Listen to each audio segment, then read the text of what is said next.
Boa noite, pessoal, tudo jóia? O pessoal do meu grupo todo já chegou, professor? Somente o Celso, como ele mora, acho que na zona rural, né? Ele está com dificuldade da internet. Se ele conseguir entrar, ele apresenta. Caso contrário, eu vou apresentar a parte dele, tá? Tá, sem problemas.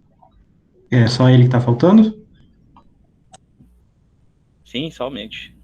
Pessoal do grupo, eu já vou iniciar aqui, viu? Ah, vamos esperar mais um minuto e Ah, aí não, beleza. pode começar. Tudo ok.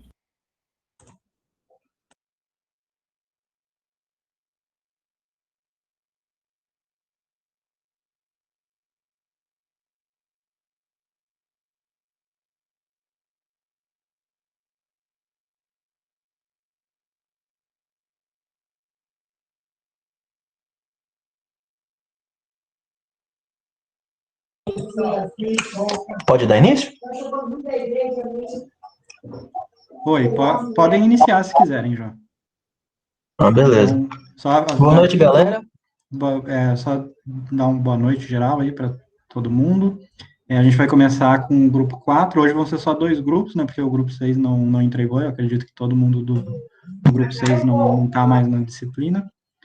Mas igual, vamos manter o mesmo tempo, né, de apresentação para cada grupo por isonomia, né? Então vocês vão ter de 20 a 25 minutos no máximo, tá? Então, se quiserem, podem iniciar aí o grupo 4, que é o grupo do petróleo. Boa noite, galera. Vamos dar início aqui às nossas apresentações, né? Vocês estão conseguindo escutar direitinho? Ok. Para mim, o som tá bom. Beleza. O nosso tema é relacionado ao petróleo, né? Que é uma das fontes naturais hoje em dia mais cobiçada no mundo inteiro, né? Que é motivo de guerra entre países, entre continentes e entre outras situações.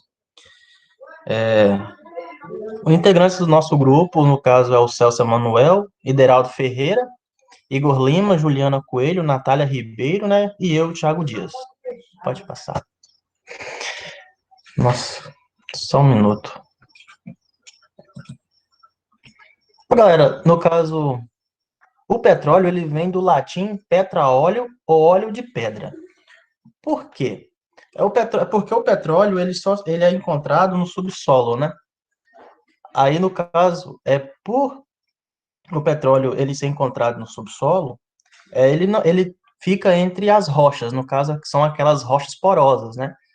Que, no caso, o ser humano fazem a escavação como se diz? Eles fazem a escavação do solo, né? Até chegar nessa rocha porosa, onde se encontra o petróleo, e ali é extraído ele, né? Aí, por isso que dá o nome em latim óleo de pedra ou petra-óleo. Hum,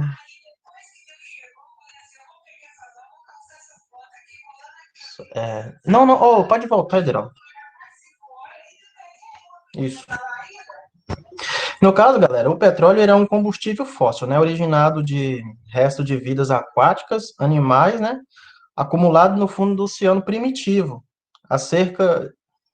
e também ele é coberto por sedimentos. No caso, os sedimentos são as camadas de rochas, né, e de barro, e entre outros, que foram cobrindo esse produto fóssil para se originar o petróleo. Pode passar. Como vocês podem ver na imagem aí, tá tendo óleo, né? Acima do petróleo são os sedimentos de rochas que eles falam. Como vocês podem ver, essa rocha capeadora aí é onde é que contém, né, o nosso gás natural, que no caso é o gás de cozinha, que hoje em dia tá um absurdo, que quase R$ 100 a botija, né? O tempo e a pressão do sedimento sobre esse material, né, depositado no fundo do mar, transformam-no em massa homogênea, né? Viscosa de coloração negra e ambar, denominada jazida de petróleo. Pode passar. Então, galera, o petróleo, por ela ter aquela coloração negra e ambar, ela é muito viscosa, ou seja, ela não consegue misturar com a água. Como se diz assim, qualquer dano ambiental causado pelo petróleo, ele vai submergir por cima da água, né? Aí vai acabar que contaminando a água normal, e quem vai acabar sofrendo com isso, né, são os animais marinhos, no caso, são baleias, golfinhos, tartarugas, aqueles pássaros que fazem pesca por cima d'água, né, bateu no petróleo, como ele é um óleo, ele é viscoso, ele é difícil de sair da camada, que seja de penas ou da pele dos próprios animais, né. Aí muitos acabam morrendo, né, por falta de respiração ou por não conseguir voar e acaba sendo uma presa fácil para qualquer outro tipo de animal, né. E por o petróleo ele ser uma substância viscosa, ele é composto, né, por carbono, que no caso ele é 82%, o hidrogênio 12%, o oxigênio 1%, o nitrogênio e o enxofre é 5%, né? Aí pode passar.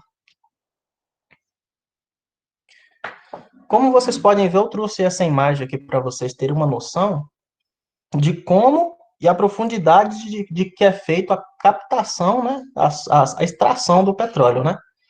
Desde das torres terrestres até os navios de sonda, que vocês podem reparar aí que tem rede de captação de 15 a 20 metros e os materiais mais modernos, né, podendo chegar até 600 metros. Mas hoje em dia, com o grande avanço da tecnologia, a captação ela pode chegar numa profundidade de até 3.000 metros, né? Então, tipo assim, você pode ver que com o avanço da tecnologia, tem várias formas, né, várias facilidades de captar o petróleo bem abaixo do subsolo mesmo, né? Acredite-se também que seu tempo de formação, né, pode se levar de 10 a 400 milhões de anos. Então, no caso, se o petróleo ele é proveniente, né, como se diz, como eu falei lá no início, de resto de vegetais marinhos, essas coisas todas aí vocês podem reparar que ao longo do tempo sofreu todo um processo de 400 milhões de anos até hoje para se formar o petróleo para fazer a captação. Pode passar, Ederaldo. Os fatos curiosos, né? Tipo assim, geralmente a gente fala, a gente sempre se pergunta, gente, mas como que o ser humano consegue identificar petróleo a 300 metros de profundidade, a 15.000 metros de profundidade? Geralmente bateu essa curiosidade, eu resolvi trazer alguns equipamentos, né, que é realizado para fazer a captação, né, e descobrir onde se encontra o petróleo, né? Que o primeiro é a prospecção, que no caso o solo, ele é captado, o solo e o subsolo, é coletado uma amostra do subsolo e entregado ao geólogo, né?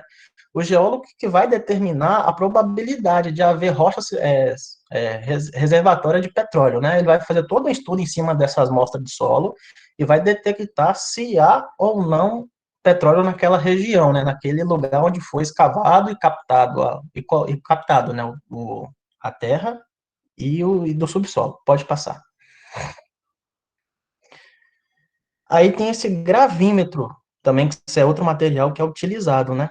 Ele detecta sutis variações na gravidade, né? Que indicam o fluxo subterrâneo de petróleo. Esse é um dos materiais. Tem um magnetômetros. Mede minúsculas mudanças no campo magnético, né? Também causados pelo fluxo do petróleo. Tem esses sniffers. No caso, eles são conhecidos como farejadores, né? Nariz eletrônico que detecta a presença de hidrocarboneto, que no caso é uma das composições do petróleo, né? Pode passar, Ederaldo.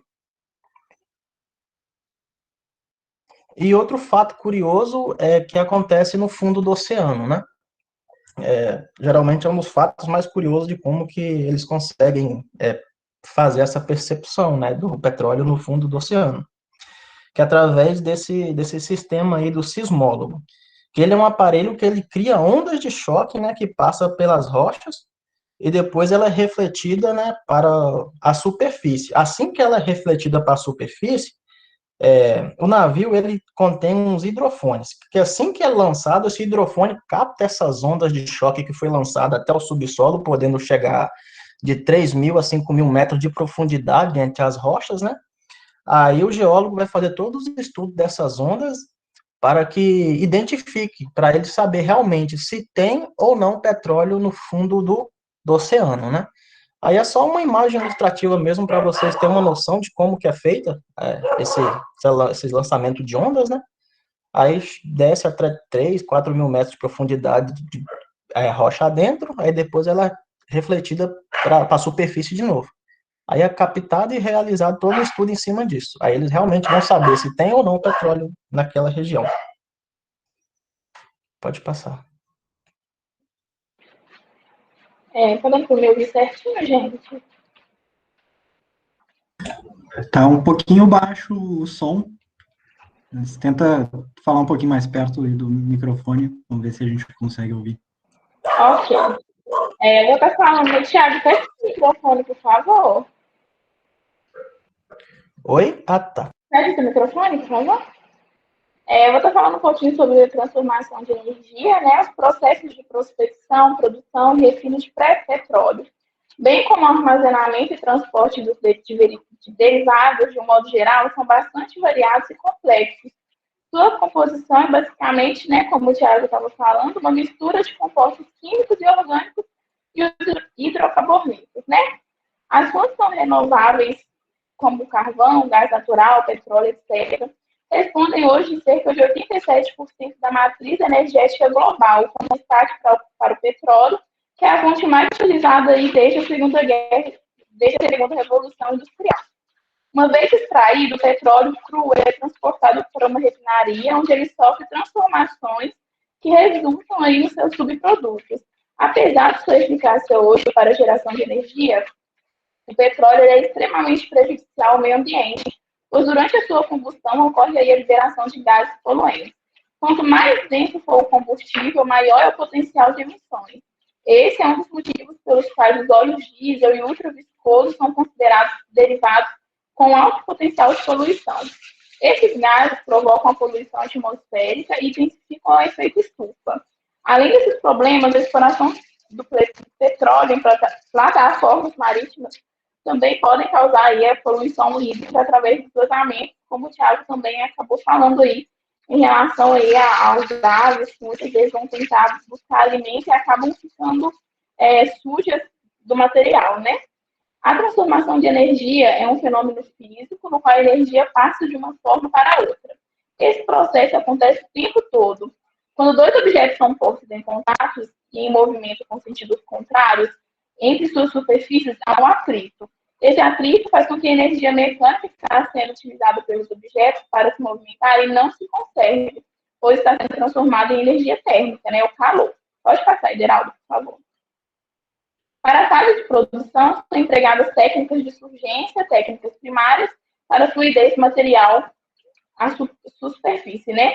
E caso haja ineficiência nessas técnicas para decorrer na produção, são utilizadas técnicas secundárias, né? Que também são chamadas de recuperação secundária, para otimizar a produção no curso.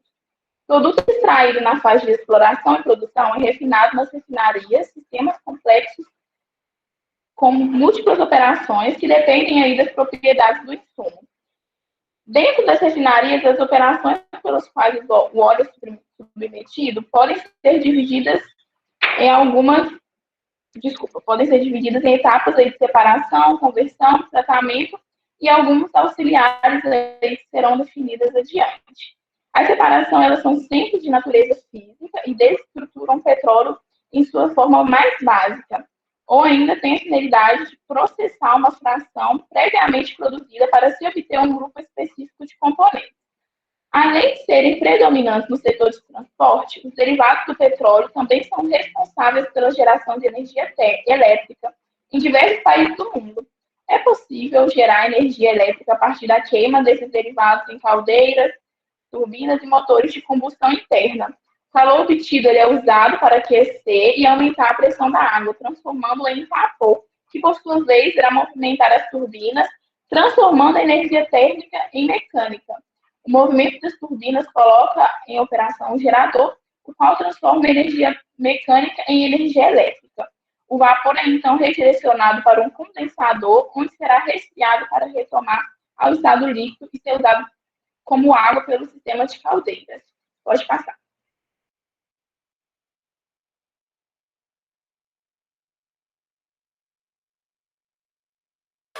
Boa noite, pessoal, tudo bem? É Juliana que está falando aqui. Eu vou explicar um pouco, tentar explicar um pouco sobre as termoelétricas. Existem vários tipos, alguns tipos de usina a óleo, carvão, nuclear e a usina a gás.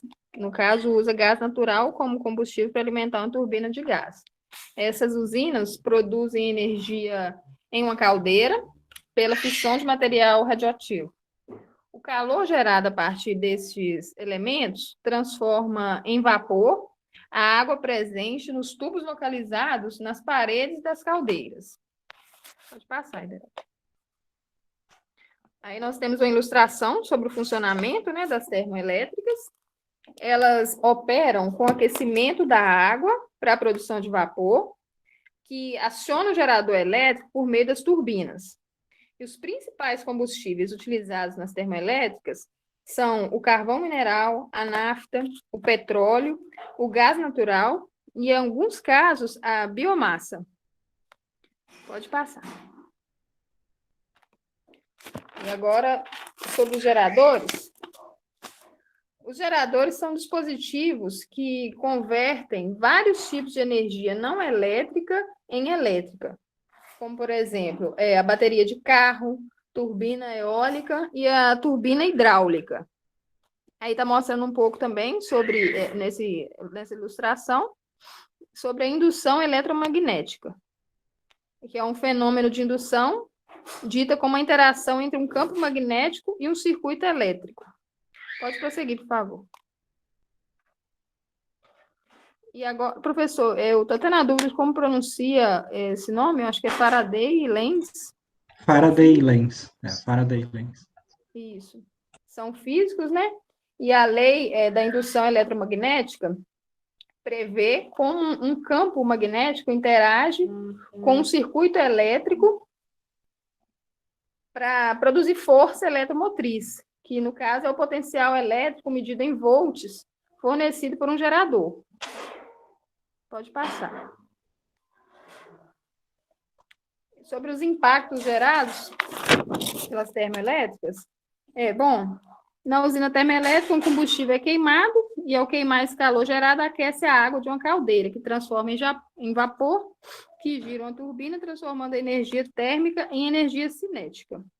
E alguns dos impactos nós trouxemos, com a poluição atmosférica através da queima de combustíveis fósseis, acidentes causados nos transportes desses combustíveis para a usina, né, o transporte, a contaminação térmica, pois se a água que é usada na refrigeração for descartada em uma temperatura muito alta, pode causar mortandade de peixes e alteração no sistema biótico da região afetada.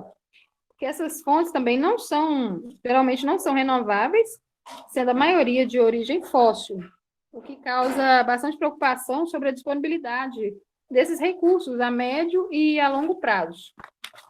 Pode passar. Com relação ao uso das termoelétricas no Brasil,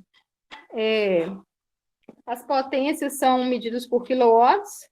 A potência outorgada é a que foi considerada no ato da outorga, que seria tipo uma concessão do serviço. E a potência fiscalizada equivale a considerada a partir da operação comercial da primeira unidade geradora. Pode seguir.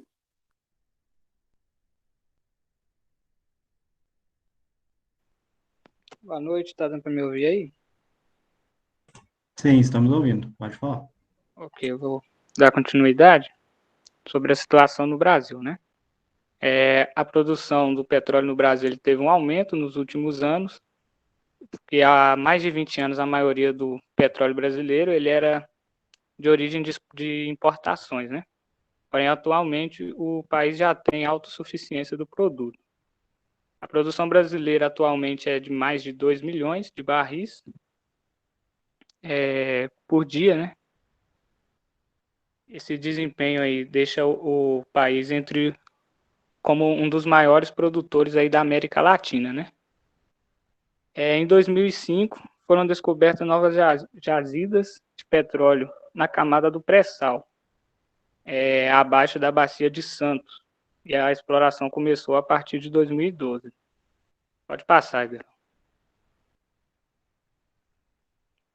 A produção de petróleo no Brasil é realizada em 9 bacias petrolíferas, dos quais 4 se merecem destaques. A Bacia de Campos é a maior e a principal bacia petrolífera do Brasil.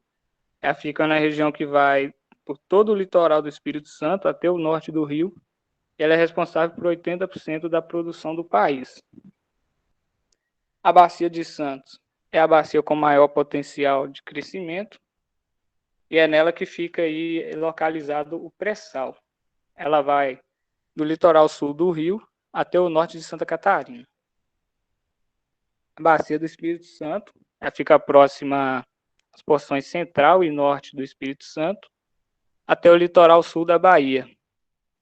E ela se destaca mais pela produção de gás natural e óleo do que pela produção de petróleo.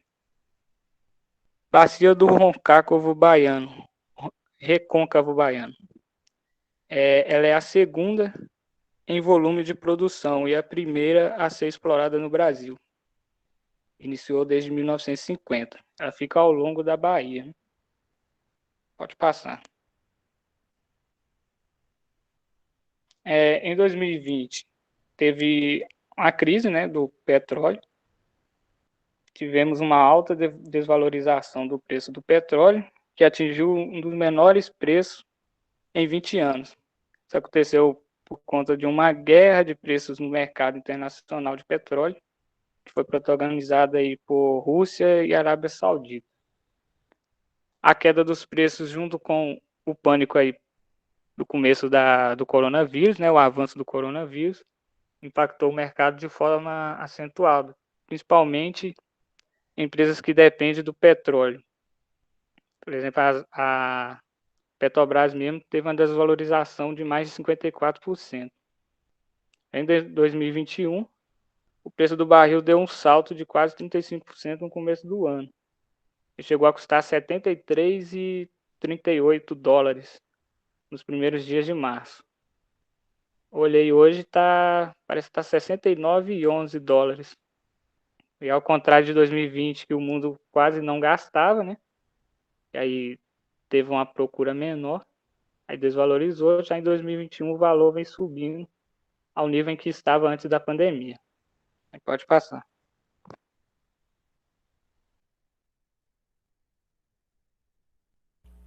Só sair aqui para mim ligar o microfone, pessoal. Boa noite a todos, tudo jóia, né? Meu nome é Ederaldo, vocês estão me escutando direitinho, né? Sim, pode falar. Obrigado, professor. Só um minutinho. Tá, pessoal, vou falar um pouco aqui referente a essa geopolítica, né? Então a gente tem que entender que, né, que o petróleo ele tá envolvido no mundo de uma forma muito grande, né? Não só por conta da sua demanda energética, mas por conta do seu valor monetário também, né? Então nós temos um quadro simples e só para demonstrar quais são os maiores produtores, os consumidores e quem tem as maiores reservas, né? Aí só para destacar, nós temos aí a Arábia Saudita como maior produtor, os Estados Unidos como maior consumidor e a Venezuela que tem uma maior reserva, né? Então, pessoal, né? Então, quando a gente fala que você tem, por exemplo, um petróleo que ele demanda questões econômicas, questões energéticas, ou seja, você precisa, né? Levando em consideração que o petróleo hoje está em 1/3 da energia gerada é o petróleo, tá? Então, você pensa o seguinte: então, se você tem essa demanda toda, você tem essa corrida atrás do petróleo, você tem que ter alguém para gerenciar isso tudo, tá? Aí nós vamos falar um pouquinho só sobre a OPEP, né?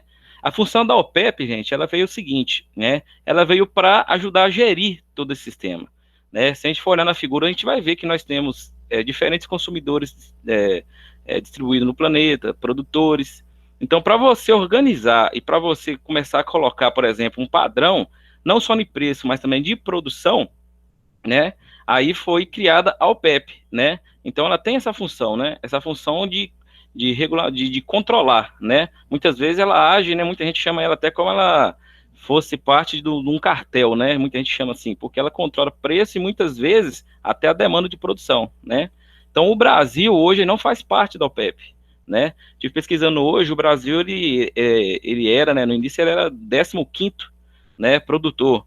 E o Brasil está com uma meta de chegar a ser o 5º maior produtor. E mesmo assim, o ministro, o ano passado, de Minas e Energias, falou sim que o Brasil ele não vai entrar na OPEP, né? porém, ele vai, né, vamos dizer assim, né, ele vai trocar figurinhas, né, eles vão fazer um certo compartilhamento de dados, enfim, né.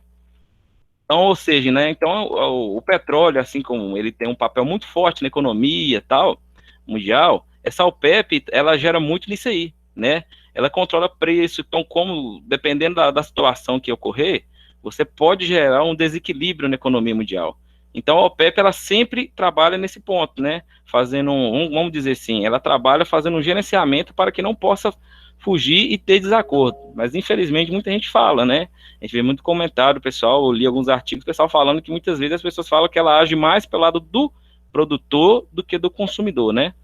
E o ano passado, para ter ideia, uma crise que teve entre a OPEP e a Rússia, ela gerou um descontrole na bolsa muito grande, né?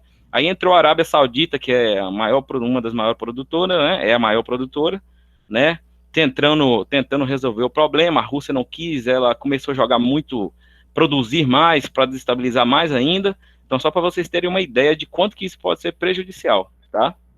Então, dos maiores empresas produtoras, nós temos a Saudi Aramco, né, a Gazprom e a Petrobras, tá, pessoal? Né, e isso, né, nós vamos colocar assim, uma das maiores, é lógico, a Petrobras tem 13º, mas a gente tem que ilustrar que é uma que está dentro do nosso país, né? Então, pessoal, o petróleo ele tem várias vantagens e desvantagens, né? A vantagem é que ele é uma fonte energética, a gente utiliza o petróleo para muitas das coisas, né? Então, ele é crucial para a variedade, né, das indústrias, densidade de energia, né? Ele é fácil de disponibilidade, né? E até a sua extração, né? Também, né, a gente fala fácil assim, mas ele tem uma abundância muito grande e tal. Só que ele tem uma desvantagem, né, pessoal? Pegando como um todo, assim, é a questão das emissões dos gases, poluição de água, né? Caso de acidente ou direto ou indiretamente, né? Até que, né, o crescimento também do terrorismo, né? Que querendo ou não, você tem potências que giram em torno do petróleo. Se gira dinheiro, você causa muito problema, né? E tem também essa produção de material dela, então todos os derivados dele são muito perigosos, né? Então eles demandam muitas desvantagens, né? Se a gente focar somente no petróleo, né? A gente também tem que pensar no lado socioambiental, né? Igual, por exemplo, nós temos o 4 falando referente o lado ambiental, mas nós temos que olhar também pelo lado social, né? Se a gente olhar pela ótica, por exemplo, da instalação, a extração o refino do petróleo, você vai provocar vamos levar em conta uma referente região, você vai provocar uma migração, né? Aí com isso você vai fazer uma perda da cultura local, você vai misturar muita gente, cultura diferente, né? Você tem a questão da exploração econômica, que ela pode ser tanto positiva como negativa. A positiva é que você vai trazer muito dinheiro para a região, você vai valorizar a região. Caso contrário, qualquer tipo de coisa que aconteça, por exemplo, a empresa fecha, acontece algum acidente, você vai causar muito desemprego, você vai causar falência de muita gente, né? Você causa também, direto e indiretamente, problemas de saúde, né? E, por último, aí tem a questão da estética local. Você tem lá, por exemplo, o local que você tem um local onde você faz uma extração, o local fica feio. Tem lugares, por exemplo, que não é no mar, você vai na terra, né? Onde você tem aquelas estruturas enormes e tal. Então ele causa esse descontrole socioambiental nos locais de extração, né? Então, gente, também tem como falar, se não falar um pouco de acidente, tá? Pessoal, só o tempo de vocês já está esgotado, então tentem terminar aí mais um minutinho. Certo? Não, sim, eu estou acelerando aqui, viu, professor? Tá. Então, só para ilustrar referente a acidente, nós temos a Deepwater, que é a Horizon, né, em 2010, que é considerado o maior acidente da história, né? E temos no Brasil também em 2019, aquele episódio lá que a mancha de petróleo espalhou pelo litoral brasileiro e causou muitos transtornos, né? Porque afetou muita região turística, né? Então, como consequência, pessoal, nós temos a poluição, mortandade de animais, danos à área turística, desequilíbrio econômico, né? E quando acontece esse tipo de desastre, né? Para que seja feita a limpeza, são utilizados esses meios aí, que é o skimmer, né, que é um aparelho de detecção, barreira de contenção, remediação, dispersantes químicos, remoção manual e remoção mecânica, tá, para que você possa retirar. E mesmo que retire, ainda fica um contaminante, né. Então, o petróleo também, pessoal, ele é utilizado não só da forma de combustível, né, a gente sempre lembra do petróleo no gás, na gasolina, no óleo diesel, etc., mas também tem aquele uso que é não energético do petróleo, né? Que o petróleo está no tecido, no cosmético, né? produto de limpeza da sua casa, nos tênis, garrafa, no asfalto, borracha, né, pneu de carro e tal, e lubrificantes, né. Também nós devemos lembrar também de um componente bacana que está inserido no petróleo, que é o GLP, que é o gás de cozinha, né. O gás de cozinha todo mundo usa, né, e é o gás liquefeito de petróleo.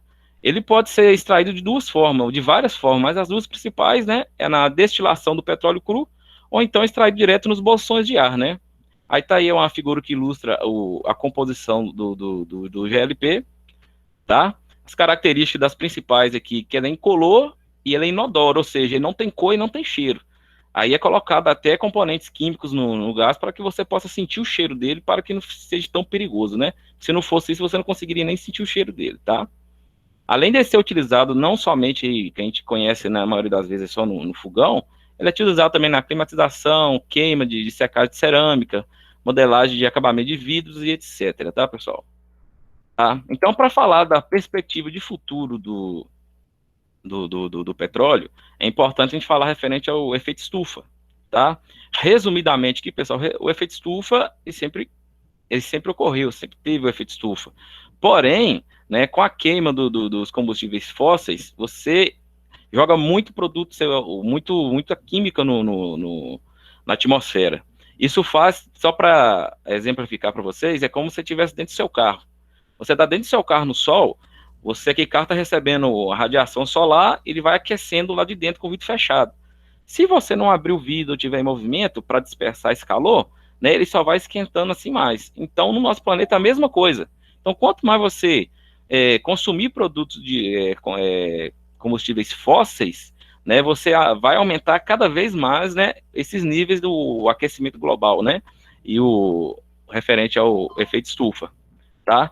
Os impactos do efeito estufa, né, pessoal, é o derretimento, né, de calotas polares, extinção de espécies, perda de terras, né, em decorrência do aumento do nível do mar, né, você vai causar também problema migratório, né, se você está num local que sofre muito problema na questão do impacto do efeito estufa, né, você vai provocar uma migração, não só do ser humano, mas também de animais, tá? Tem escassez de água, risco de conflito, né? Se você está perdendo também a parte ali, você vai ter aquele risco de, por exemplo, imagina que você tem um país só no mundo, só que tem água.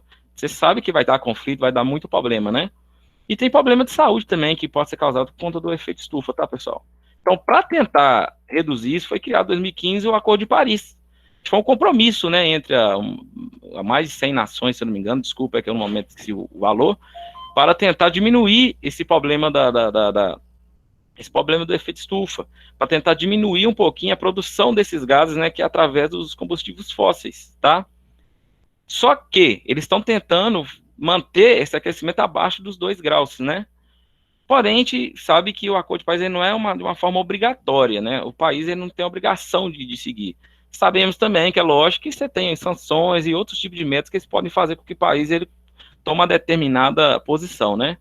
Então, pessoal, né, antes da pandemia, em 2019, né, o IPC, né, ele tinha uma meta lá que, com o efeito estufa, né, por conta do efeito estufa, atingiria 1,5 grau entre 2030 e 2052, caso continuasse na demanda de 2019. Porém, veio a pandemia, né, e segundo a Agência Internacional de Energia, né, essas emissões, elas caíram em 2020. Porém, agora em 2021, a tendência é aumentar e voltar a aumentar de novo, porque o pessoal, as indústrias pararam durante a pandemia, diminuiu, porém agora está começando a retomar, né?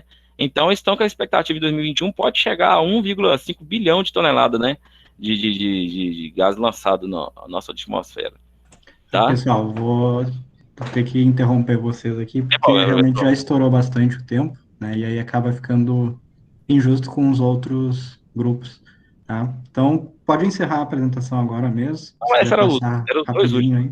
Eram os 2 últimos mesmo. Tá. É só para ver que tem esse problema, né? E no Brasil também tem essa pretensão de aumentar o consumo até 2030. A gente vê também que, por mais que tenha isso aí, a gente vê que está mudando, né? A gente vê só algumas manchetes aí que você vê que tem empresas, tem empresa petroleira, de aviação, automobilística, que está investindo, né, em outras fontes de energia, tá? E só a conclusão mesmo é que a gente sabe, né, que é prejudicial, a gente usa muito, a gente sabe que é difícil, mas está ocorrendo e vai ocorrer mudanças, né, mas a gente deve entender também que por mais que você diminua, o petróleo ele nunca vai deixar de ser utilizado, né, E desculpa o estourar o tempo, viu, professor? Poderia ter aprofundado mais, mas obrigado aí. Espero ter aprofundado um pouquinho. Não, não tem problema. O tempo é curto mesmo, né? Para apresentar tudo. Então, não adianta. A gente, quando vai fazer uma apresentação que tem um tempo limitado, assim, a gente tem que, né, escolher o que vai falar, o que não vai falar. Não tem como falar tudo. Vou iniciar, então, primeiro agradecendo vocês, né, pela apresentação. Quem tiver aí pode já colocar o seu nome aí no chat para marcar o registro de presença. Mesmo quem apresentou pode colocar o nome aí também, escrever para que aí facilita a minha vida depois. E enquanto vocês fazem isso, coloquem os nomes de vocês aí. Eu vou abrir espaço para a turma ver se tem alguém que tem alguma pergunta para o grupo. Então, alguém gostaria de fazer alguma pergunta?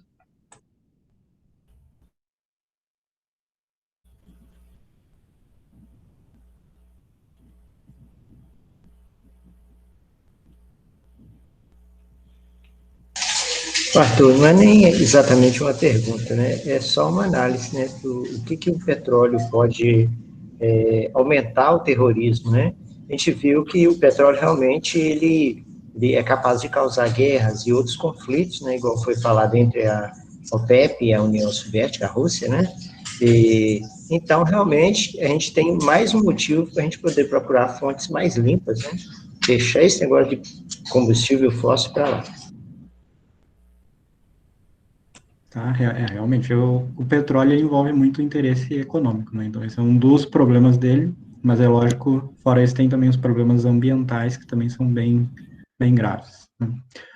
E, obviamente, diminuindo a necessidade de petróleo, a gente diminui a necessidade dessas regiões específicas do mundo, porque a gente sabe que o petróleo as reservas estão em poucos lugares, no geral, né?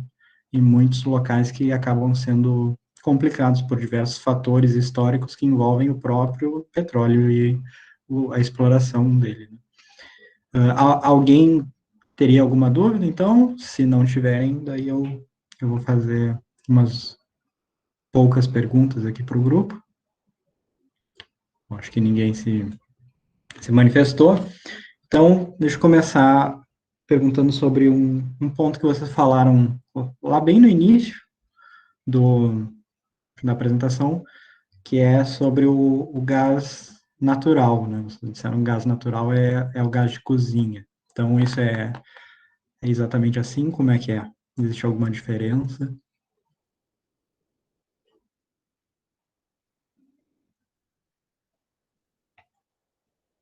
Porque, no fim, agora vocês mencionaram o GLP, né? Que é o gás liquefeito de petróleo. Então, é a mesma coisa que o gás natural? O gás liquefeito ele é dado mais na questão da produção, né, do petróleo. O natural ele é gerado naturalmente e é extraído da natureza. Se eu não me engano, é isso, professor. Tá, então... Seria uma mistura de combustíveis fósseis, né? Acho que é isso, professor. Não sei diferenciar, assim. Tá, então, o GLP e o gás natural, eles não são a mesma coisa. Normalmente, o que a gente usa de gás de cozinha é o GLP, que é o gás liquefeito de petróleo. Em alguns lugares do país que possuem encanamento de gás, aí é usado gás natural como gás de cozinha. Então, os dois podem ser usados, mas o que a gente está mais acostumado, né, que são esses botijões de gás, né, o de 13 quilos, isso é GLP, que não é gás natural. As duas coisas, né, o GLP ele vem do petróleo e o gás natural normalmente ele aparece em jazidas junto com o petróleo. Então são coisas diferentes, apesar dos dois serem combustíveis fósseis. Vocês mencionaram também a profundidade de exploração, né? E aí falaram, por exemplo, de cerca de 3 quilômetros de exploração. Em relação ao pré-sal, né, que é importante aqui para o Brasil, qual é mais ou menos a profundidade de exploração do pré-sal?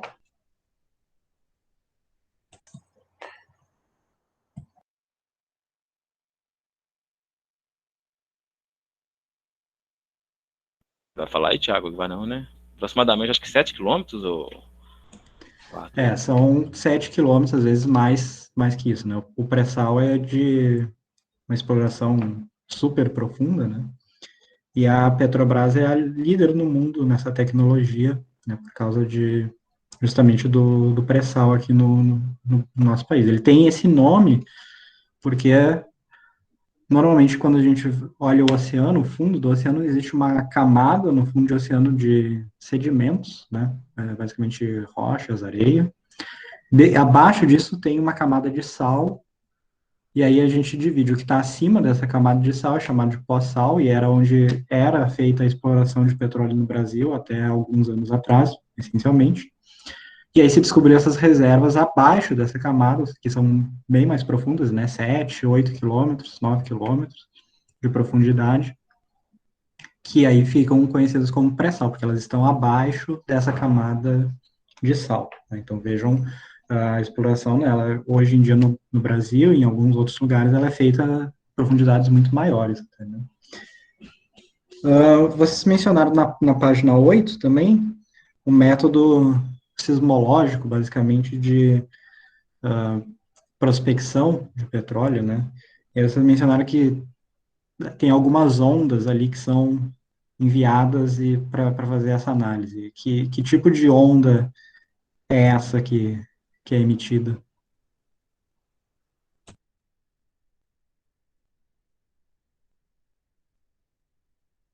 Eu vou deixar para os colegas que nessa parte eu não Repete de aprofundei. novo, professor. Aí que vocês, na página 8 da apresentação de vocês colocaram ali um tipo de prospecção que é feita, né, que é com o uso de ondas, né, de um Isso. navio ali. Então, a minha pergunta é, que ondas são essas? Ah, tá. Quer ver? Elas são ondas de choques, que elas lançadas. É onda de choque mesmo? Deixa eu só dar uma conferida aqui.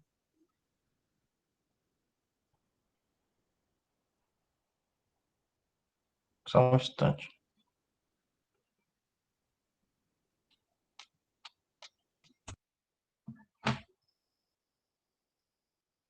Isso, elas são ondas de choque, né? Que ela é lançada por esses aparelhos do sismólogo, né?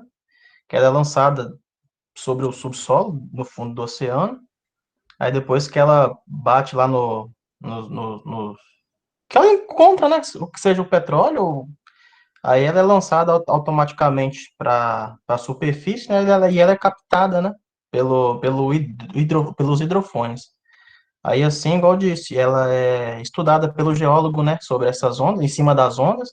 Aí vai detectar se há ou não petróleo. Você comentaram aí, né, que é captada pelos hidrofones. O que é um hidrofone? Cara, hidrofone, eu não cheguei a pesquisar realmente o que é o hidrofone. Talvez seja alguns tipos de microfones, não sei, não cheguei a pesquisar sobre esse Né, é sistema de hidrofone. basicamente isso, né? Então, notem fone, né? A gente usa essa palavra o tempo todo, né? De microfone, telefone. O que significa essa palavra fone? Está relacionada ao quê? Um aparelho para captar as ondas sonoras transmitidas através da água. Ondas sonoras, né? Então, vejam, essas ondas, elas são basicamente o mesmo tipo de vibração mecânica que são as ondas sonoras, né? A diferença é a frequência delas. Então, se vocês já ouviram falar em sonar, por exemplo, já ouviram falar em sonar? Alguém? Sim, Eu sim. eu não escutei, não. Usado em Submarino. submarinos. Submarinos, né? Então é a mesma ideia, né? É colocar ondas, são essencialmente ondas sonoras, mas não na mesma frequência que nós ouvimos, né? Mas são do mesmo tipo de onda, do tipo de onda de som.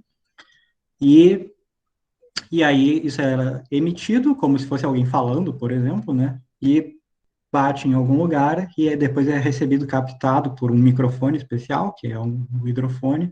E isso aí é analisado para se gerar, por exemplo, imagens ali da, do solo oceânico, né? E que se consegue ver também o que tem abaixo do solo, né? Abaixo daquela superfície do solo oceânico. É que mecanismo similar a esse vocês mas, deixa eu ver como é que eu vou perguntar isso. Vocês já conhecem algum mecanismo similar a esse, que a gente use ondas do tipo de onda sonora, por exemplo, para gerar imagens? no nosso dia a dia, digamos assim, na nossa vida, tem relação com a medicina? Quem sabe dizer? O radiar, como é que é o Ultrassonografia. Ultrassom, tá? O isso. Anderson Eu ia escreveu, falar ultrassom. radiografia. Ultrassom, tá? Ultrassom. É a mesma ideia, tá? Gente, é a mesma ideia. Então, só o que diferencia essas ondas todas é a frequência delas, né? Então, algumas são de maior frequência, ou seja, menor comprimento de onda, outras são de frequência mais baixa, maior comprimento de onda. Existe uma faixa de ondas sonoras que a gente ouve e a maioria das ondas estão fora dessa faixa, obviamente, né? Mas é a mesma coisa, então vocês podem imaginar essa prospecção de petróleo como sendo um ultrassom, tá? Como se fosse um ultrassom feito por um navio no mar, mas a ideia é a mesma, usar ondas sonoras para ver coisas que estão invisíveis para nós. Da mesma maneira como alguém que faz um ultrassom para, né, ver por exemplo, né, as mulheres grávidas fazem isso, ou ver se tem alguma doença, alguma lesão, isso também é usado. Então, veja, é o mesmo tipo de tecnologia, tá? Só não é exatamente a mesma coisa, porque a frequência é diferente, né? Os equipamentos usados são, obviamente, diferentes também, mas a ideia é a mesma. Uma coisa que faltou, eu dei uma olhada no relatório de vocês, achei bem completo, a apresentação de vocês também estava bem completo. Acho que ficou faltando um pouquinho da parte do refino do petróleo, que vocês não chegaram a mencionar, pelo que eu me lembro de ter visto, pelo menos, né, que é uma parte que é bastante importante. Então, nessas refinarias, por exemplo, existem as chamadas torres de fracionamento, né? Então, quem já ouviu falar dessas torres de fracionamento tem uma ideia básica de como elas operam. É através do aquecimento. Aí, de acordo com a temperatura, ele vai fracionando e fazendo Isso, de acordo com a temperatura, né? Então, as componentes, porque o petróleo é uma mistura de diversas coisas, né? Ele não é uma única coisa, é uma mistura de diversas coisas, né? Diversos componentes químicos.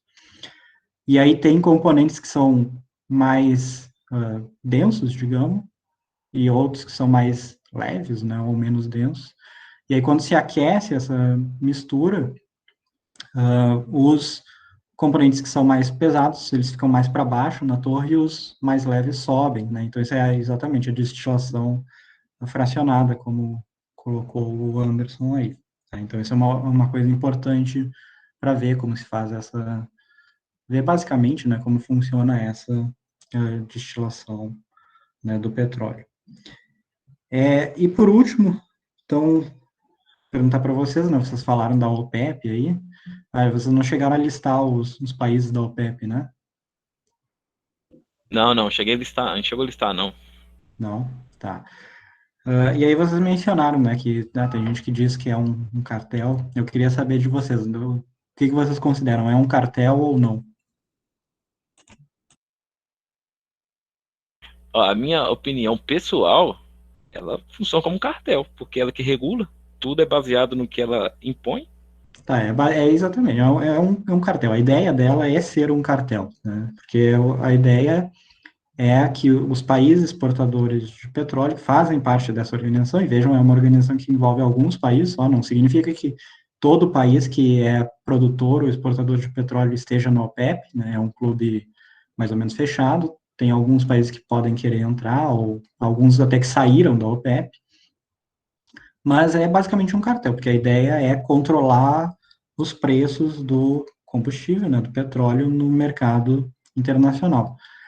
Mas a questão é que esse é um cartel entre países que surgiu para substituir outro cartel que existia antes, que era um cartel de empresas, né, que eram as chamadas Sete Irmãs. Não sei se vocês chegaram a ver isso. Viram? Leram sobre isso? Eu dei uma olhada. Né, que então, as Sete Irmãs eram basicamente Tipo, regularizaram o cartel. Isso, era um cartel de empresas, no caso, né? Eram as 7 maiores companhias de petróleo do mundo, que essencialmente iam até um país, por exemplo, do Oriente Médio, e exploravam né, o petróleo e pagavam muito pouco pela exploração do petróleo para esses países, né? E elas dominavam a exploração no mundo, produziam cerca de 90% do petróleo no mundo, alguma coisa assim, controlavam os preços, né? Então, digamos, a solução que esses países produtores encontraram foi eles formarem o cartel deles mesmo, não, então um cartel para substituir outro. Então, gente, a gente acabou discutindo bastante aqui, o petróleo é um tema bem amplo, né? Muita coisa pode ser falada aqui, então 25, 30 minutos são sempre insuficientes para se falar sobre isso. Então, eu vou, de novo, agradecer vocês, e aí passamos para o próximo grupo, né, o grupo 5, que vai falar sobre carvão. Então, se vocês quiserem começar a compartilhar aí.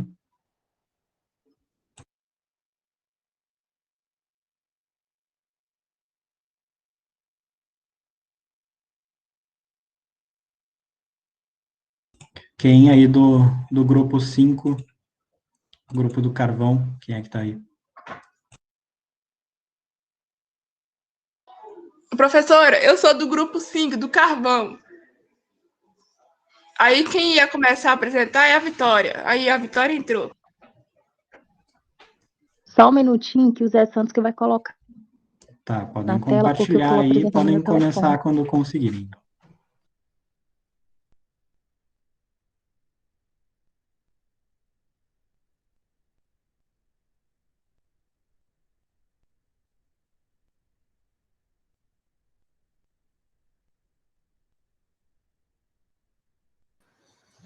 Professor, estou tentando compartilhar aqui, só um minutinho, acho que o computador com... Tá, tem se estiver no computador, tem na parte de baixo, lateral direita ali, tem um apresentar agora. Aí, se tiver com a apresentação aberta, pode ir no apresentar agora e escolher ali compartilhar uma janela, e aí selecionar a janela do... Sim, está aberto, só que não está compartilhando.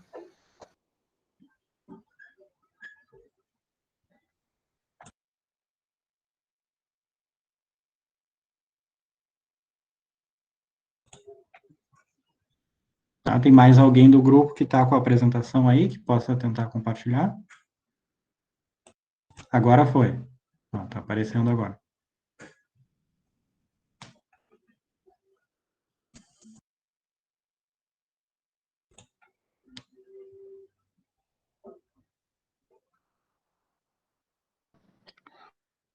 Posso apresentar, então?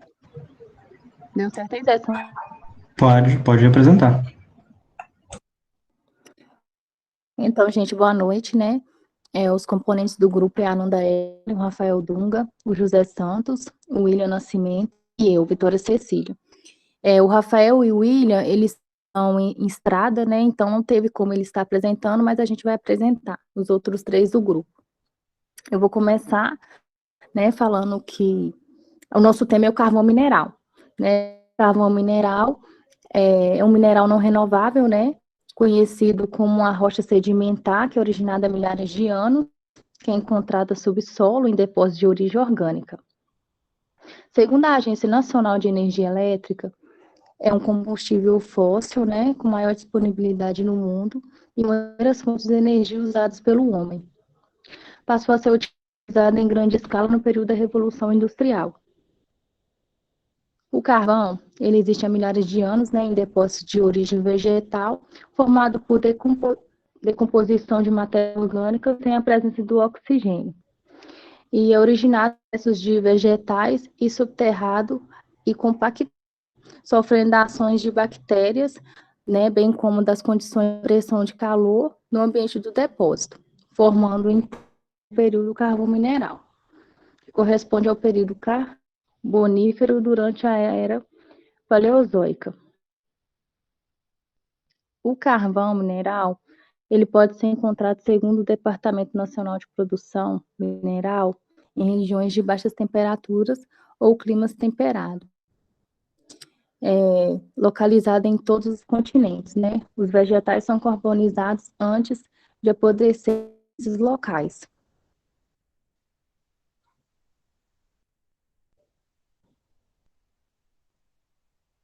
Vou passar para o Zé Santos.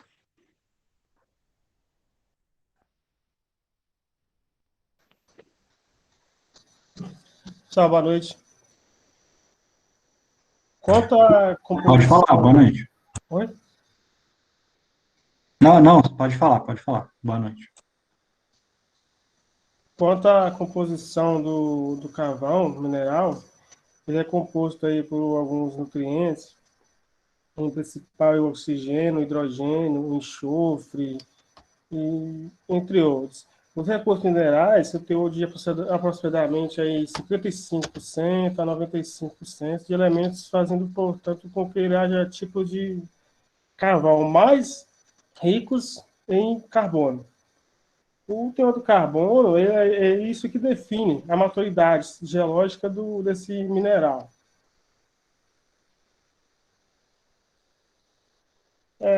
Quanto à gasificação do carvão, é praticada desde a primeira metade do século XIX, tem a finalidade de converter o carvão mineral em combustível sintético, né, de aplicação direta na produção de energia. Ou seja, está extraindo o carvão lá da mina e transformando ele todo um processo para chegar até a energia. Quanto à liquefação do carvão, o processo de liquefação é bastante recente, né? Ela visa aí transformar o carvão, que é encontrado no estado sólido da natureza, em combustível líquido. Quanto ao tipo de carvão, temos aí o carvão mineral e o carvão vegetal. Como nós estamos falando de energia, nosso foco aí é mais o carvão mineral. A formação do carvão ela corresponde aí a estágio, né, de produção específica, né, especialmente aí pela presença de carbono, de menor para maior concentração. E ele traz aí alguns tipos de carvão. São 4 tipos de carvão, que é a tufa, o lignito, a rulha e a tufa. Quanto à tufa, o material vegetal, né, que possui um teor de carbono entre 55% e 60%. Isso aí permite a identificação de restos vegetais, né? O seu poder calorífico é inferior a 4.000 kcal. O lignito é a rocha sedimentar, formada a partir da compreensão da tufa. Possui um teor de carbono entre 67% e 78%. Já o carvão betuminoso, ou como rulha, vem da rocha sedimentar, né, composta por betume. A mistura líquida ficou escura, de alta viscosidade, e possui um teor de carbono de 80% a 90%. Esse poder traz um poder calorífico entre 7.000 e 8.650 kcal. Aí embaixo temos o antrasto, que é um tipo de carvão sólido, possui o teor de carbono de 96%, correspondente à forma mais pura do carvão mineral. E temos algumas imagens que mostram a semelhança aí de alguns tipos de carvão, que é a tufa, que é o primeiro imagem, a rulha, o lignito e o antrasto. A utilização do carvão tornou-se mais intensa aí no meados do século XIX,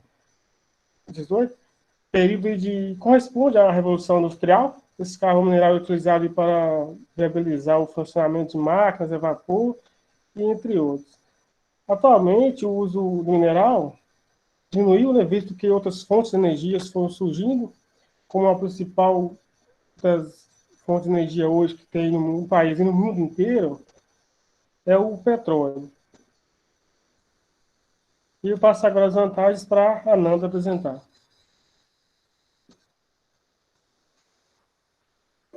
Boa noite.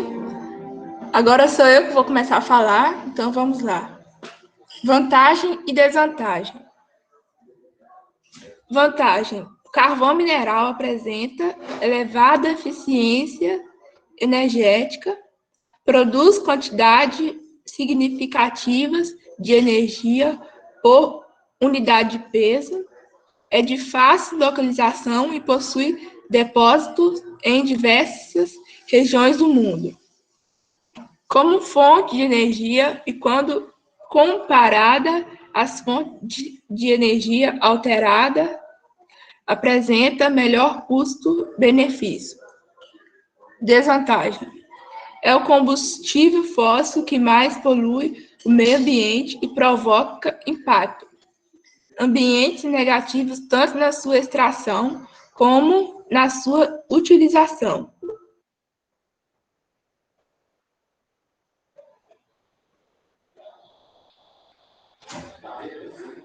Volta lá, pode voltar. Terminei de ler, não.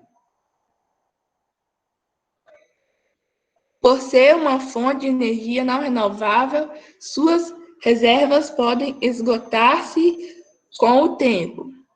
A queima do carvão mineral emite à atmosfera gases poluentes, colaborando, então, para o agravamento do efeito estufa, por ser um combustível fóssil que inflama com facilidade. Seu armazenamento deve ser feito com cuidado a fim de evitar explosões. Agora pode passar.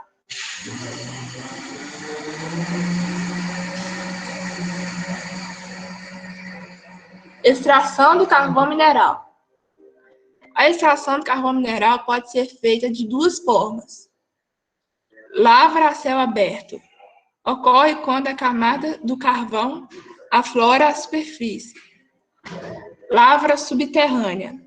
Ocorre através de galerias de forma manual, semi-mecanizada ou mecanizada.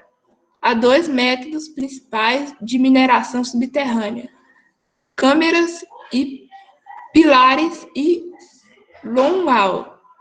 O método de câmeras e pilares consiste em deixar para trás pilares de carvão que suportam o leito de mina.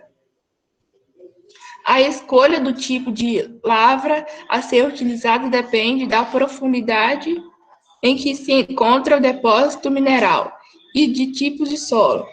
A lavra a céu aberto apresenta maior produtividade em relação à subterrânea.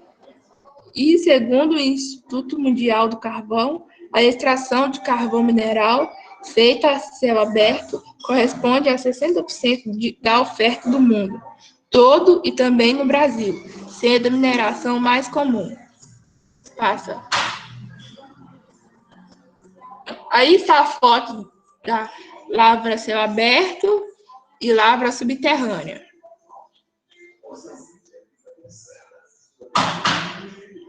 A conclusão. O carvão mineral foi a principal fonte de energia no mundo, perdendo espaço para o petróleo. Mesmo assim, ainda é a principal fonte de energia elétrica. Sua utilização pode ser ocorrida pelos primeiros homens e teve grande relevância na Revolução Industrial. O carvão mineral apresenta grandes vantagens em relação às outras fontes de energia não renováveis, como o petróleo e o gás natural. Por exemplo, sua maior abundância e o menor custo. Em contrapartida, também, um dos combustíveis que causa maior poluição. As usinas que queimam carvão mineral são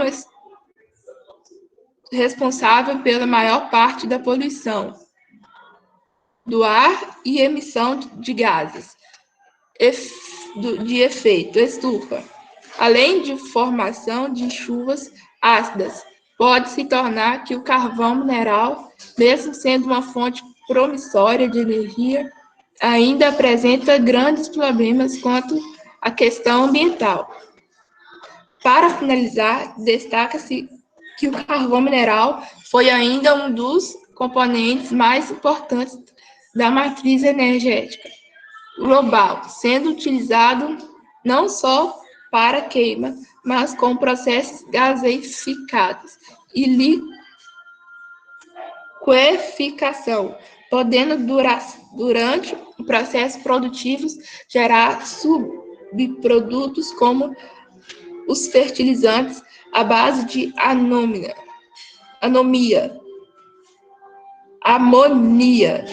e corretivos do solo, além de outros componentes presentes, por exemplo, no cimento de construção civil. Oi, Vitória.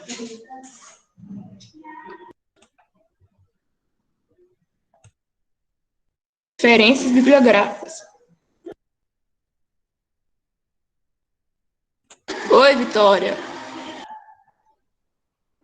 Não, eu tava te ajudando aí. Ela estava dizendo que é a amônia, a pronúncia. Vocês terminaram, então, pessoal?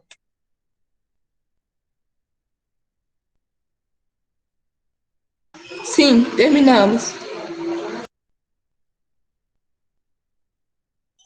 Então, como sempre, começar abrindo espaço para a turma. Alguém gostaria de fazer alguma pergunta para o grupo?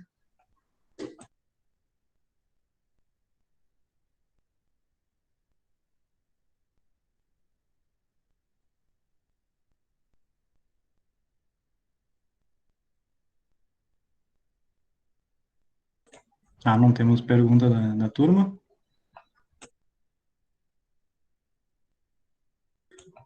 Bom, se a gente não tem perguntas da turma, primeiro começar a fazer um comentário de maneira bem genérica para vocês, para todas as apresentações que vocês forem fazer na vida de vocês a partir de hoje, evitem texto, tá? Usem imagens, usem pontos, pouco texto, ponham animações se quiserem, mas não fiquem lendo o que está escrito na tela, porque se for só para ler o que está na tela, então vocês podem só botar o texto para as pessoas e as pessoas leem, tá? Então, evitem isso nas apresentações de vocês, tá? Privilegiem sempre colocar imagens, né? Colocar fotos, colocarem gráficos, colocarem qualquer coisa, e aí vocês falam em cima dessas imagens, tá? Não ponham texto e fiquem lendo o texto, porque isso acaba sendo um pouco, assim, chato para quem está vendo, porque a pessoa está lendo e ouvindo a mesma coisa, e acaba passando uma noção de insegurança e de que vocês não sabem do que estão falando, né? Porque vocês estão só repetindo o que está escrito. Então, tá? Então, sempre evitem fazer isso ao longo do resto da vida de vocês, tá? Privilegiem imagens quando vocês forem fazer trabalho de conclusão, forem fazer uma apresentação no trabalho, qualquer coisa assim, não ponham um texto e leiam esse texto, porque isso aí não é bom. Começar com algumas perguntas aqui. Então, a gente falou, né, teve uma apresentação do grupo anterior, que foi sobre petróleo, vocês falaram de carvão, né, o carvão mineral. Então, primeira coisa, esses são considerados os chamados combustíveis fósseis, né? Então, gostaria de saber quem consegue dizer por que esse nome, né? Por que combustível fóssil? De onde vem essa terminologia?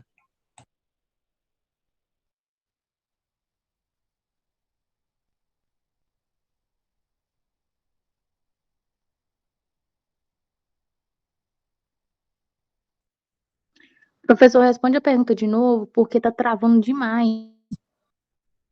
Então, petróleo, né, que foi a apresentação do grupo anterior, e o carvão, que vocês apresentaram agora, são exemplos de combustíveis fósseis. A minha pergunta para vocês é por que fósseis, né? Por que tem esse nome? Quando alguém fala em fóssil para vocês, o que vocês pensam imediatamente? É um processo de decomposição do material orgânico? A decomposição, isso é o processo de formação, né? Mas quando alguém fala em fóssil para vocês, se alguém dissesse, eu tenho um fóssil, o que vocês pensam quando ouvem essa palavra? Só está relacionado ao tempo, né, de formação. Tem a ver com o tempo, né? Mas que exemplos de fósseis vocês saberiam mencionar?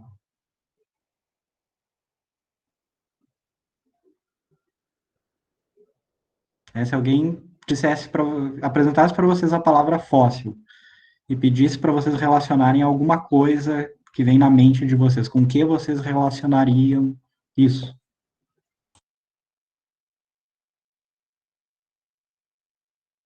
Gás natural, petróleo, não sei. Vocês já ouviram falar de fósseis de dinossauros? Também. Já ouviram falar de árvores fossilizadas? Ô, professor, Oi. deu um problema aqui. O fóssil seria tipo como se fosse eu tava com a palavra que é agora, tipo assim, um produto que durante o tempo ele ficou na matéria, ficou, como é que fala? Fossilizado, ficou petrificado, não, esqueci a palavra aqui. Os fósseis, né, de dinossauros, por exemplo, são ossos que foram petrificados, né? Então, o que vocês podem ver São restos, professor, de seres vivos? É são, sempre isso? tá associado a restos de Rochas seres muito vivos, antigas. né? Então, vejam que isso é um processo que acontece, né? Processo de fossilização, e a formação desses combustíveis fósseis está associada a um processo parecido também, né? E aí, por exemplo, se a gente tem camadas em que a gente encontra fósseis, por exemplo, de dinossauros, também a gente tem camadas nessa mesma ordem de tempo, que é onde a gente encontra o carvão, onde encontra o petróleo, né? E o processo de formação disso acaba sendo mais ou menos parecido, porque são organismos vivos, né, que foram decompostos e soterrados, tá? E aí, dependendo da profundidade, dependendo das condições do local em que isso aconteceu, essa coisa vai virar ou um fóssil de dinossauro, por exemplo, ou vai virar combustível fóssil. Então, vejam, isso tem a ver com esses processos naturais que envolvem seres vivos, soterrados de maneira anaeróbica, né? E por isso que aparece essa mesma palavra em duas coisas que vocês podem imaginar como sendo completamente diferentes, né? Porque, a princípio, né, a gente não veria nenhuma relação entre um fóssil de dinossauro e um combustível fóssil, mas na verdade eles estão bem relacionados, porque o petróleo, o carvão que a gente consegue usar hoje em dia, ele foi produzido ou vem sendo produzido há milhões de anos, tá? Então são materiais orgânicos, plantas, inclusive animais, por exemplo, dinossauros também, que foram soterrados, né? E essa decomposição, por esse processo químico que acontece ao longo de milhões de anos a alta pressão, né? Porque a gente está falando de camadas profundas no solo, normalmente, e alta temperatura também, gera essas coisas, tá? Então vejam, por isso que tem essas duas coisas tão diferentes, recebem o mesmo nome, porque elas estão relacionadas. Vocês mencionaram, né, quando estavam falando dos diferentes tipos de carvão, primeiro, a gente viu que tem ali aqueles 4 tipos diferentes de carvão, né? Então, qual que é a grande diferença entre eles, né? O que faz eu dizer que esse carvão é do tipo hulha, né?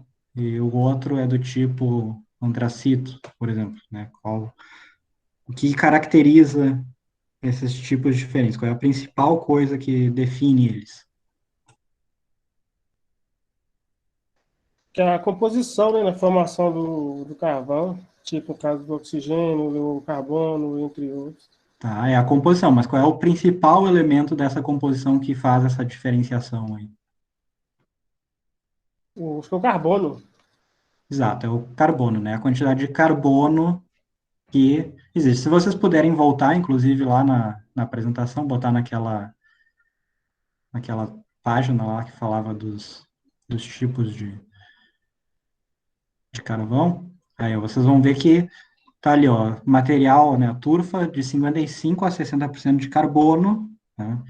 A lignito 67 a 78, e assim, conforme a gente vai aumentando o grau de carbono, né, a gente vai aumentando, digamos, a pureza desse material e vai colocando em tipos diferentes, né, classificações diferentes, vai dando nomes diferentes.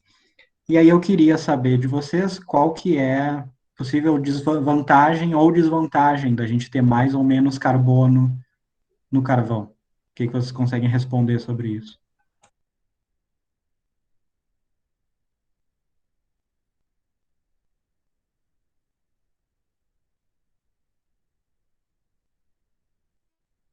Acho que a vantagem dele ter mais carbono é devido ao seu uso, deve usar menos quantidade para determinada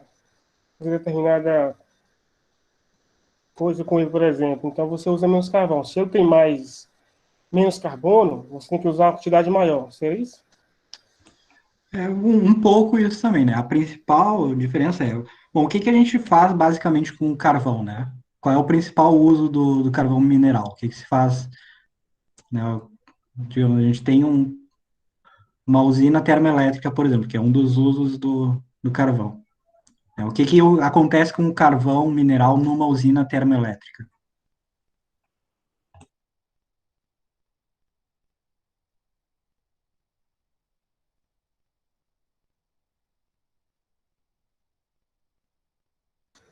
Ele é colocado no reservatório, no caso, o reservatório é queimado e transformado em vapor.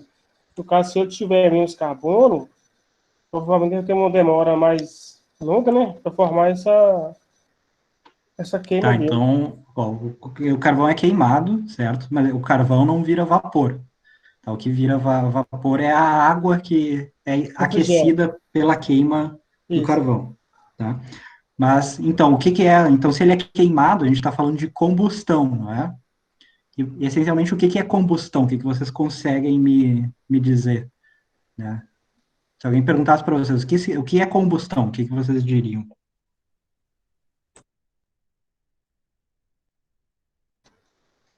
A facilidade de eu queimar? A combustão, basicamente, quando a gente está falando de combustão de carvão, de gasolina, por exemplo, é pegar um composto que tem carbono, e às vezes tem outras coisas, né? Normalmente tem carbono e hidrogênio, pode ter outras coisas, e pegar esse carbono e ligar ele com oxigênio. E aí a gente vai formar monóxido de carbono ou dióxido de carbono. E ao fazer isso, fazer essa mudança desse composto que tem carbono e do oxigênio, que estão separados, e juntar o carbono com o oxigênio, quando a gente faz isso, a gente libera energia, tá? Existe uma liberação de energia, tá? Exatamente. E existe calor. Então, quanto maior a quantidade de carbono no carvão, melhor para fazer isso, né? Porque a gente está queimando um material mais puro. Então, se vocês olharem ali se eu voltar uma página, aí volta ali no tipo de carvão mineral, se vocês olharem ali embaixo, ó, na última linha de cada um desses itens que vocês colocaram ali, tem esse chamado poder calorífico. Então, o que que vocês me diriam? O que que é o poder calorífico do carvão?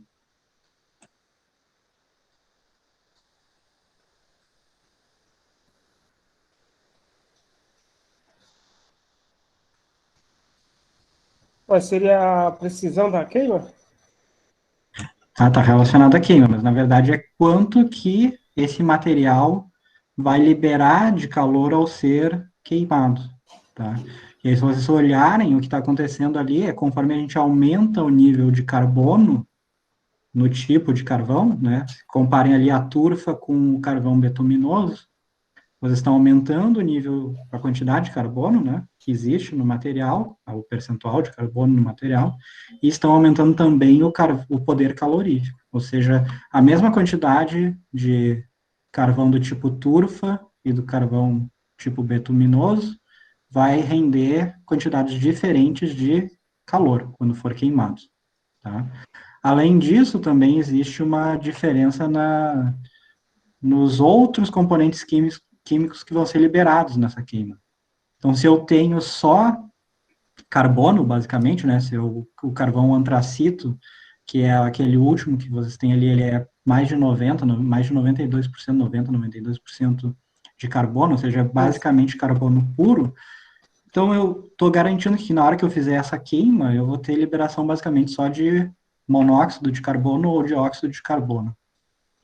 Enquanto que nos outros tipos, tem outras coisas, pode ter enxofre, por exemplo, tem outros componentes químicos que podem ser nocivos, por exemplo, mais nocivos ao ambiente.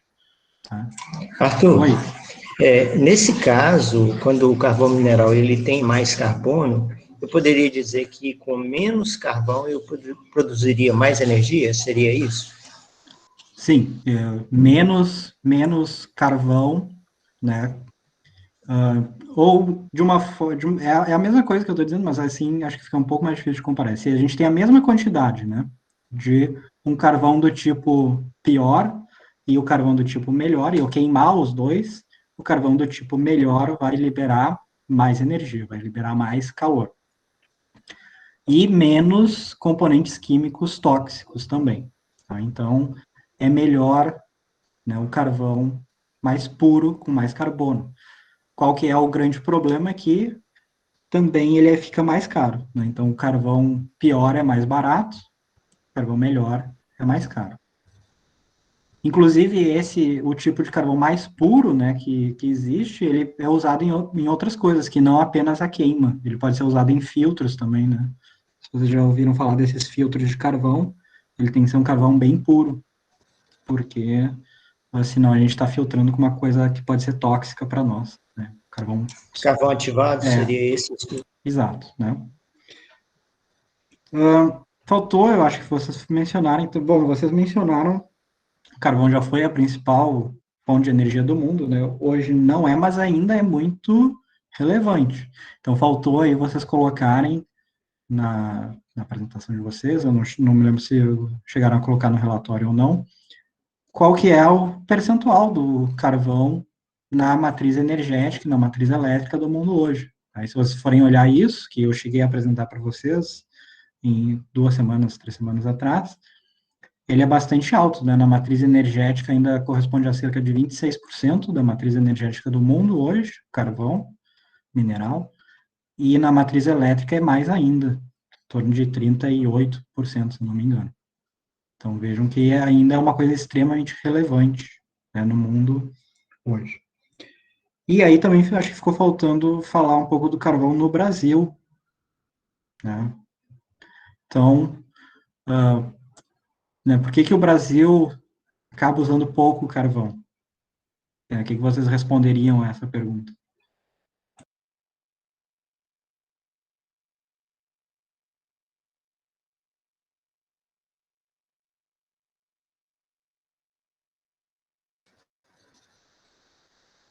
Pelo que eu vi, mas acho que até mesmo pela causa da concorrência do caso do petróleo e de outros tipos de energia, como a energia eólica, energia solar. Eu acho que por isso acabou caindo um pouco o uso do carvão mineral. O carvão nunca chegou a ser muito usado no Brasil, né? Porque tem alguns motivos para isso, né? E não é porque assim, não, a gente sempre foi ecologicamente correto, então a gente não queria usar carvão. É porque o carvão, primeiro, o Brasil não tem grandes reservas de carvão, tem alguma coisa, principalmente no sul, mas essas reservas que existem, elas são normalmente de baixa qualidade. Tá? Então a gente tem... E fora isso, a gente também sempre teve a capacidade, né, de fazer usinas hidrelétricas, por exemplo. Então a gente acabou tendo menos motivos para usar carvão, porque fora não ter muita reserva, fora ser boa de baixa qualidade, a nossa demanda para esse uso era também menor. Tá? Então, bom, a Juliana mencionou que tem que sair, tudo bem, não tem problema. Acho que eu estou terminando aqui, só vou dar uns avisos, então, para a turma toda. Então, o que eu vou fazer, pessoal, eu vou fazer comentários nos relatórios de vocês e vou enviar para vocês na segunda-feira, eles, de volta, e aí vocês vão ter uma semana para retornar esses relatórios para mim. Portanto, eu vou enviar para vocês no dia 31, que é segunda-feira, vocês vão ter até o dia 7 para fazer as correções, modificações, e enviar de volta para mim. Notem que semana que vem a gente não tem aula porque tem um feriado e aí tem um recesso. Então, no dia 4 não tem aula. Então, semana que vem a gente não tem aula, e aí usem esse tempo para fazer as correções e me enviar elas até o dia 7, que é a segunda-feira da outra semana, né? E notem que a nossa prova, ela está marcada para o dia 12, tá? O dia 12 que é um sábado. Então, no dia 11, a gente vai fazer tipo uma revisão, assim, e aí no dia 12 vai ser a prova. E aí também o que eu vou fazer semana que vem para vocês é enviar uma lista de exercícios para a turma, que vai ser uma lista preparatória para a prova, ou seja, os exercícios que estiverem nessa lista vão ser similares aos que vocês vão encontrar na prova. Então, façam os exercícios da lista, certo? Alguém com alguma dúvida? Quer fazer alguma pergunta? Então, em relação à prova esse ano sábado, já tem um horário mais ou menos previsto? Sim, o horário do sábado é às 14 horas. E o limite, no caso, com essas 14, vai até que hora? Acredito que uma hora e meia de prova, uma hora e meia de prova. Se alguém não puder nesse horário, aí me avisa que aí eu vejo como fazer, se eu faço uma outra prova, ou se eu aumento o tempo que vai estar aberto. A prova vai ser pelo Moodle, tá, pessoal? Vai ser questionário no Moodle. E aí a gente vê como faz, tá? Se mais tarde. Meio que existe uma recomendação que é o seguinte, quando é sábado letivo, né, todas as atividades que seriam de manhã ou durante o período da tarde ficam para amanhã do sábado, e aquelas que seriam de noite ficam para tarde. Tá? Então, o ideal é que a gente faça essa prova entre 2 da tarde e aí no máximo, seria no máximo até às 18 horas, né? Mas aí a gente conversa. Aí a gente conversa no dia 11. Isso, Tá porque às vezes, certo. no meu caso, eu trabalho por escala, às vezes eu trabalho sábado à tarde ou de manhã, aí talvez fique complicado. Tá, eu vou mandar um aviso lá pelo Moodle para vocês, tá, disso. E aí, quem tiver algum impedimento já me avisa antes e a gente vê como faz, tá? Ok. Tá, gente, então, bom, uma boa noite para vocês, tá? Lembrei, semana que vem não tem aula na sexta, então um bom feriado da semana que vem também. E não esqueçam, segunda-feira vocês vão receber os relatórios com comentários, façam as correções e enviem de volta para mim, tá? Ok, obrigado, Arthur. Parabéns aos grupos que apresentaram. Boa noite a todos. Tá, obrigado a todos. Boa noite, gente. Até mais.